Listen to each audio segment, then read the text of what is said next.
Okay, anytime I do youth level coaching clinics for various youth organizations, inevitably I get asked to explain to the coaches of the organization what a balk is. So I want to go over some of the rules of what would be a balk for pitchers. First of all, once we step on the rubber, once we engage the rubber, at any point, if we drop the ball, if the ball falls out of our hands, if we start our motion and the ball gets rubbed or drops, that is a balk. Okay, so at any time, once we engage the rubber with our back foot, if the ball falls out of our hand, that is a balk. So that is the first way.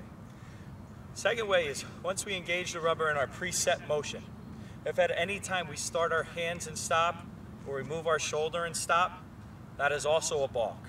Once we start our motion, once we start our hands and our shoulders, we have to finish and come to a complete stop. Any movement where it's a flinching of the hands or flinching of the shoulder, that is a balk. Okay? So once we start in motion, we have to stop and finish in motion. When we are in the preset motion, and one thing that we can do is we can move our shoulders. Okay? We can move our shoulders. We just can't start our hands together. Okay? So from here, you can move your shoulders to look over to first base. As we come into our set motion, we cannot move our shoulders. If we move our shoulders, this is a balk.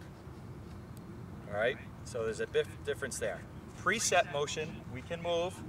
Set motion, when our hands and feet come together, we cannot move. From here, it's the same thing.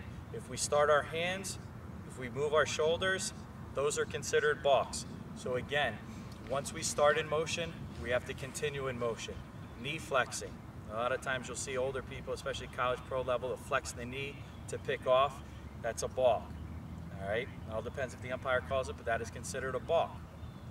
As we're in our set position, if we start to break our hands before we step off and disengage the rubber, that is a balk.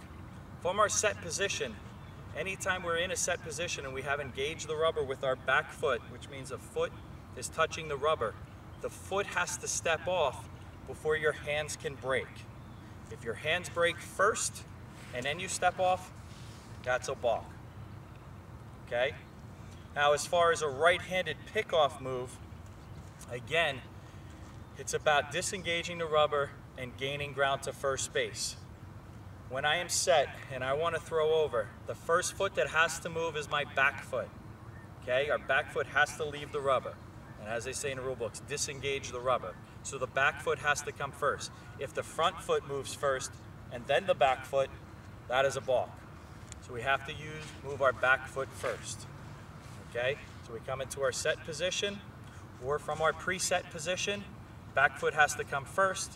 From our set position, back foot has to come first.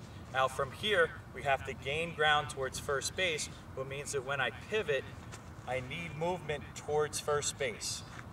Okay, what umpires will look for is a jump turn in which you're actually staying in the same spot or moving backwards away from the bag.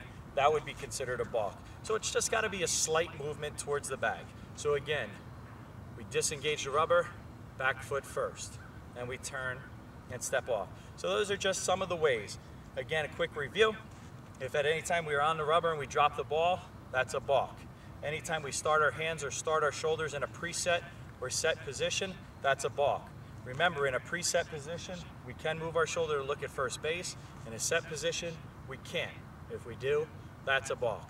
And then from here, we must always move our back foot first off the rubber before we move our front foot, and then we must gain ground towards first base. We can't go away from the bag.